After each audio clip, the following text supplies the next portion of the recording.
Hey everybody, Sujit Patel here of Mailshake. Welcome back to the virtual summit on sales. Very, very excited to talk to you guys today. I've got Carole Mahoney from Unbound Growth, and we're going to talk about how do you get prospects to open up to you and trust. Carole, thanks for joining. Thanks for having me. I'm super excited to be here. Likewise. So I've got we're going to go through a lot of different things today, all around getting your prospect to open up, trust you, kind of buy from you ultimately. But really the first question I have for you is why people don't trust salespeople. Like, why is trust an issue even? And it's not even just people that don't trust salespeople. Salespeople don't trust salespeople either.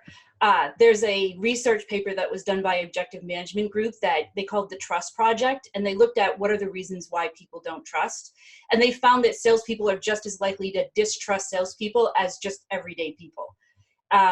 And it's interesting because it was one of the things that I was really a little bit obsessed about recently. And I read a book called The Code of Trust, which was written by Robin Dreeke. If you've never read it, pick it up, because that's exactly what he talks about. And the thing that struck me in the book is that the one reason, the place where you start, where people start to distrust you, is when you make it all about you. All about your product, all about your quota, all about the things that you can do, all about the things that you need to tell them. And that's what happens a lot of times when salespeople go in and trying to find, train, and then assign a solution to it so that they can sell it, it immediately puts up a wall. Versus really developing some empathy and understanding, like, where is their head at? What's in this for them? What are they most concerned about? Those are the first steps to building trust with anyone. Totally. Yeah. People talking about themselves, their company, their solution is my biggest pet peeve. It's like, hey, I don't care who you are. What do you like? What's my problem? Do you even know what I'm trying to do? So there's that disconnect up front, which is, doesn't matter. You're cold calling, cold email, you've got a warm lead. Somebody comes to you, you start the same conversation. It's like glazed eyes, and that's hard to come back from. But I want to dive a little deeper. So I guess really, like, let's say you are in the situation where prospect doesn't trust you, doesn't want to share meaningful information. Like, how can you tell? Is there any characteristics or kind of like maybe examples you have? Well, so their words are, first, everybody has a communication style. So, one of the other things of building trust is being able to observe what kind of a style do they have when they communicate. Do they give long descriptions? Are they very short and to the point? And being able to mirror that or understand, this is how I need to communicate with this person. But you can tell when someone's closed off when they give you those clipped one-word answers. They're like, I don't really know. It doesn't really matter. Can you just tell me X? It's in their tone. It's in their, like, we have video now for a lot of the calls that we do in sales. So it's in their body language. And we have to be able to recognize that this is what's going on. And that's one of the reasons why I tell salespeople, you want to get a feel for the kind of mood that someone's in before you start a conversation with them or try to start a conversation with them. Because if they're in a negative state of mind, it's going to be all that much more difficult for you to breach that barrier of starting to even just build rapport, never mind trust. Absolutely. That makes sense. So I guess, like, you've trained a lot of folks, a lot of MBAs, a lot of entrepreneurs to do sales. From your experience, like, how do you overcome this? How do you fix this problem? It was a realization that I had when I was coaching Harvard MBA entrepreneurial students, and they had them do a role play. It was video recorded. And one of the things that happened, I noticed in the video role play, that the two people were they were just talking back and forth like normal, everyday human conversation. And the moment that they needed to slip into the seller buyer role, it was like they put on these new costumes and personalities. And it all stems from what our mindset is towards something. Like, mindset is the DNA of skill set. So if you have a belief that sales needs to be pushy and aggressive, or that you need to have a 3-minute segment where you talk all about yourself because that's what salespeople do, that mindset's going to perpetuate itself in your actions. And so really, in order to get comfortable with getting difficult people to talk to you or have those uncomfortable questions that you need to ask, you really have to look at what's going on in my head and how is that prohibiting me from doing the things that I know that I need to do, or even just being so aware and in the moment that you can see and feel and hear what's going on in the buyer's mind at that time. Love it. You have a really awesome approach called a pink elephant strategy. What's that about? Walk me through that. So the pink elephant strategy is call out the obvious thing in the room. So if you have someone that you have a meeting with, first of all, they've agreed to be in the room with you or on the phone with you, and they're being very close to the chest, holding the information. They don't want to really give you anything because they're afraid that if they give you any information that's going to be used against them later to charge them more. That's what's going on in their heads. And so they protect themselves by not giving that information. And what we have to be able to do as salespeople is, one, recognize when it's happening and then be able to tactfully and carefully call it out. And this again comes down to how you deliver that particular question. It might sound something like, it seems like you're not very willing to share some information with me. Is that because you're not allowed to, or you're not comfortable doing so? Is there something I said or did that made you feel that way? Or it just could be, hey, you know what? I'm distracted. My kid is homesick today. And at that point, when I find things like that, I'm like, would it be better if we rescheduled this at a time when you don't have that thing going on? Because I wouldn't be able to concentrate if my kid was sick either. So calling out the pink elephant in the room is saying, hey, I noticed that you're behaving this way. Is it because of this or that? And addressing it right then and there. Also, it's good to be prepared because this is going to happen. And so being prepared in this instance might look like, I need to know, what questions are you going to ask and why are those important? So I've had this happen to me once before where I got on a call with someone and was starting to ask them some questions about what's going on and what do you think the problem is and how would you, what have you tried already? He's like, why are you asking me so many questions? I sent you an email with all of the information. And I said, well, in order for me to be able to help you figure out what's going to work best for you, and I don't want to give you something that you've already tried. There's a million different things that you could do, but what's going to work for you in your situation is pretty unique. Would you rather we postpone this conversation or talk to someone else?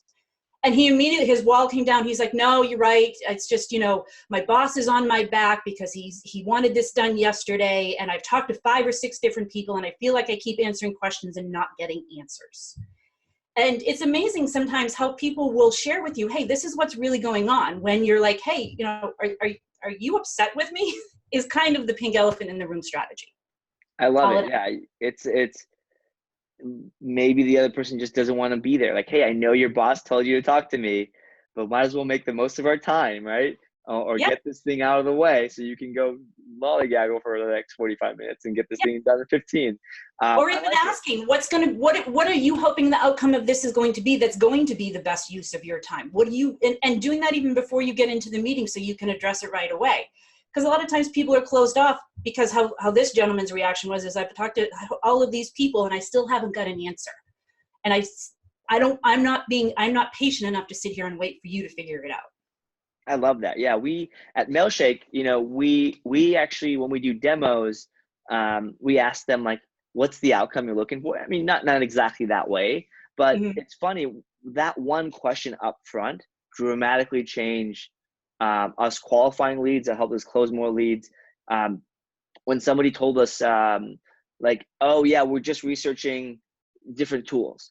I'm like, okay, cool. Like, we'll tell you why we're good and what's good about us, and like maybe we just talk about the strategy as a whole. We don't have a strategy, so it's us just kind of talking about how to formulate a strategy, but that person's not going to close anytime soon. That's a follow-up in 3 months situation. And then we've got folks like, hey, preparing this and that and the other, and it's more of like they want to see all the features, and they like that one question drives the rest of the conversation. I love that. And one of the things too, like if you're asking questions and you're asking clarification questions, those are the types of questions that studies have shown. I think it was Stanford University that did a study that said when you ask exploratory clarification questions, then it does a couple of things. One is it actually does help to build trust because they feel like you get their world and they can start to see things from your perspective, even if it's contrary to what they believed before. And asking those kinds of clarification questions, what do you think? It lights up the part of the brain that releases dopamine that they actually enjoy answering those kinds of questions. So if someone comes to me and says, well, we're just doing research, my first question is, well, what have you already found? What is it that you're hoping to find? Those simple kinds of clarification questions go a long way to building trust and getting people to open up and making them short and simple, not long and drawn out. I love that, because if you didn't ask somebody, what have they already found? you could have gone on a 5-minute rant on like the things that they already found that they've just stopped listening to you, right? Yeah. They got to come back and pay attention at some point. Like, yeah, okay, I'm back, but you've lost them. So Yeah. it sounds like being direct here is really effective. It I love is. that. Yeah. And if you're going on a 5-minute rant and they're thinking, and they're not listening to you anymore, what they're thinking is they're not listening to me because they haven't got a chance to say anything. So don't go on a 5-minute rant. If you find yourself doing that, then just stop and say, sorry, I feel like I'm rambling now. Yeah, Done that. absolutely. And I think people appreciate that. It's like just stopping. Hey, you haven't talked in a while. Why don't you say something? Do you think being direct can be intimidating? Like, do you Of think course it people can. can Yes. shy off to it? Like to me, if somebody was direct, my personality is like, I like that. But you talk to my business partner, he'd like, hey, well, like, let's have some small talk before we get into bed with each other, right? Yeah. Um, I don't know. What's your take on just, is it too intimidating? Again, it depends on who you're talking to. You've got to have that understanding and self-awareness of not only what's going on with them, but how they're perceiving you. And so again, communication style can give you some clues to what their particular style is. But being direct doesn't mean that you're taking these big, huge steps. You have to take small baby steps. Sometimes, some people you take small baby steps spread out over a longer period of time. Other people, you can take baby steps with them and be done in half the amount of time. It all depends on how fast that they want to go and how they make decisions and so forth. But being direct doesn't mean that you're a jerk. I cringe sometimes when people quote things from me from the Challenger sale and they're like, they're going to try these things. I'm like, all that does is make you look like a jerk. It doesn't add insight. It doesn't get them to think differently because they feel like you're a jerk. They all they see is the messenger and not the message. Mm-hmm. And so being direct is sometimes as simple as, is everything okay with you today? You don't, like I've even done with coaching clients where they get on the call and the tone of their voice is like, hey, and it's like Eeyore just got on the call. And I actually sometimes even say that to them. But the point is the pink elephant in the room strategy doesn't mean you're waving your hands and jumping up and down and saying, hey, you're being a jerk and not telling me the information I need. It's, hey, it seems like you're kind of in an off mood today. Would be a better time to do this somewhere else? Or, the reason that I asked that question is so that I can figure out if you've already tried this, I'm not going to tell you something else, or maybe this is going to be the most important part of this demo for you. So be direct, but be tactful. Mm-hmm. And you can preface that by saying, I've done this before. And I say, and you have to deliver it in a way that they feel you're having a hard time asking a tough question. I had one of my clients actually did this where he had a meeting with a executive level decision maker, and they came into the meeting, had already set the agenda. These are the 3 things that we're going to cover. And the director said, you know what? No, I don't want to talk about any about that. I want to talk about this. And at that point, my coachee client had a choice to make. Either I go along with what he said or I give a direct pushback question. And he did. And he said, we've spent a lot of time talking about this, and is that really the thing that's most important right now, given that it's only a 10% impact? And it was kind of like a challenging type of a question, like, no, is that really what's most important? And the guy's like, yeah, you know what? You're right. Let's get back on track onto this. So being direct can be subtle, but it still is calling out the pink elephant in the room. Yeah, I love that. I mean, and you're right. It could be a small question. It could be a big one, and it's all dependent on that person. In a lot of your content, I feel like you talk about like priming a prospect and starting with that introduction. Can we talk about like what that purpose is and like how that goes? How many of us start off a brand new conversation with someone and say, so how are you today? How you doing? We don't really care. We always get the same response. People are like, yeah, okay, I'm great. Even though their dog just died, their kid is sick, and their mother is yelling at them for something. It's like a throwaway statement. So if you want to differentiate from the get-go. You can say things like, hey, so how are you feeling today? How was your commute into work? Is your Monday as crazy as mine is today? And it's something different to say to them to also get a sense of where their head is at. Are they in a negative mood or are they in a positive mood? And then being able to work within that. I had one client who went to a networking event, and the person that she'd been trying to get in front of for months was there. And she went up to him and she's like, I'm going to just ask him the questions that I've been dying to ask. And I made her stop and say, why don't you ask him how his trip and commute was in? And she's like, that's not going to get me where I want. And she did it. And he went off on like 15 minutes of how everything was miserable and all of these other things. And she was empathetic and understanding. And yeah, I totally get it. Maybe when you've recovered from your jet lag, we can talk about X. He was like, oh yeah, absolutely. But if she had gone right in for that, this is what we need to talk about, he would have been like, forget it. So there's a way to prep people by understanding how they're feeling. Another way that you can prep people is to say, I've got this question that I need to ask, and I'm not sure if it's going to come out right. If I say it wrong and offend you, will you let me know and I'll start over? Or you can even just say, can I ask you a sensitive question? Can I ask you a personal question? Can I ask you a really tough question? That preps them for, okay, something's coming versus hitting them blindsided. That's awesome. I love that. And I have one last question. This has been really awesome.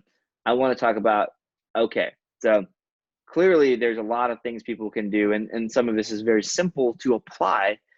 Some of this is a little bit more difficult or kind of changes the process. But taking action. So this is great. I want to change the way things go. I know a lot of in your training and in coaching, you talk about a roadmap. Mm-hmm. And so let's say I've got a 5 or 10 person sales team. We're doing a lot of things wrong. We're going to want to try to implement some of this stuff. Like, what's the process look like? Can you walk through that a little bit? Yeah. So in sales, if you think of it as sales is one great behavioral experiment, right? We're trying to overcome the mindsets that we have that prevent us from prospecting because we don't want to be rejected, or asking tough questions because we want people to like us.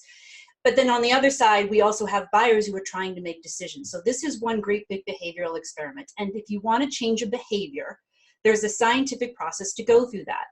The very first step of it is understanding what is the goal? What is your goal for being here? What is their goal for being here? And it's actually more important for you to understand what their goal is. But also in terms of changing behaviors, it's important for you to know what's your personally meaningful goal. Because what happens in sales is you get what's called an instance of cognitive dissonance, which is basically, here's where I am and here's where I think I am, and there's this gap in my reality of where I am. And some people, when they get information that they're maybe missing their number, or they need to do more of X, or they're not as good at something as they want to be or think they should be, if they don't have a personally meaningful goal, it can cause them to make excuses, not take responsibility, like retreat back and justify why they are the way they are. It's not my fault. I don't have any control over it, which is BS. Mm-hmm. If you have a goal, though, that's the thing that drives you to jump over and bridge that gap. You'll do whatever it takes to reach your goal, no matter how uncomfortable it is. And there's also studies that show that when you have that goal, the things that you are uncomfortable with, you actually find a way to enjoy them. You actually start to have fun, which is one of the reasons why I quote, if you're not having fun, you're doing it wrong in all of this. And then the very next, what's that again? I said, I love that approach, because you're talking first to the individual person, just the way you're talking about the prospect, right? It's like, what's in it for me? What's my goal? What's the thing I'm trying to do? And then when you get past that, sorry, keep going. Yeah. So, and the next step is really having an objective assessment, because we tend to overestimate our abilities and underestimate our weaknesses. And so the next step in making that behavioral change is to get some kind of an objective evaluation of what are your actual strengths and weaknesses.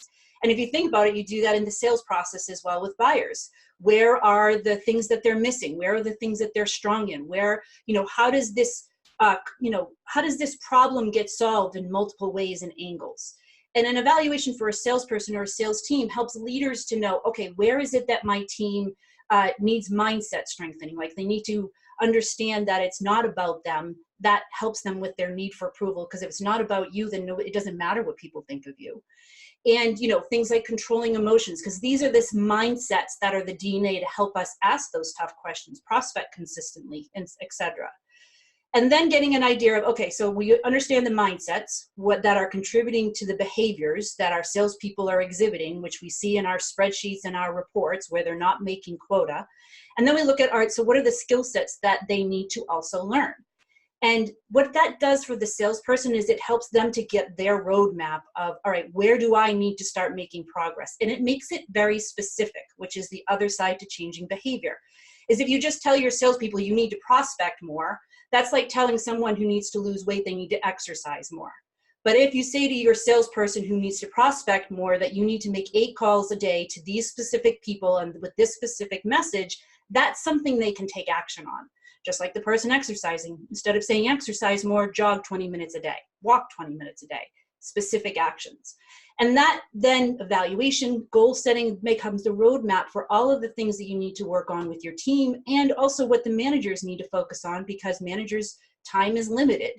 And when managers are spending their time coaching, knowing what they need to coach on to get to the outcome they're looking for is more predictable than anything else. It's great. I love it. I think, and it's kind of, again, just reminds me of our earlier conversation on just on doing this to your prospects, right? It's kind of the same process, but you're now doing it to your team, which you have a lot more kind of more feedback loop. So thank you, Carole. This was awesome. I definitely learned a thing or two. I've actually, the last 2 minutes, I was taking some notes here. So, or actually not notes, I was messaging some of my sales guys. I'm like, all right, here's the courses and training you got to go do. So, awesome. And so for folks that want to learn more, maybe hire you for coaching, training, what have you, where can they find you? Where should they go to learn more?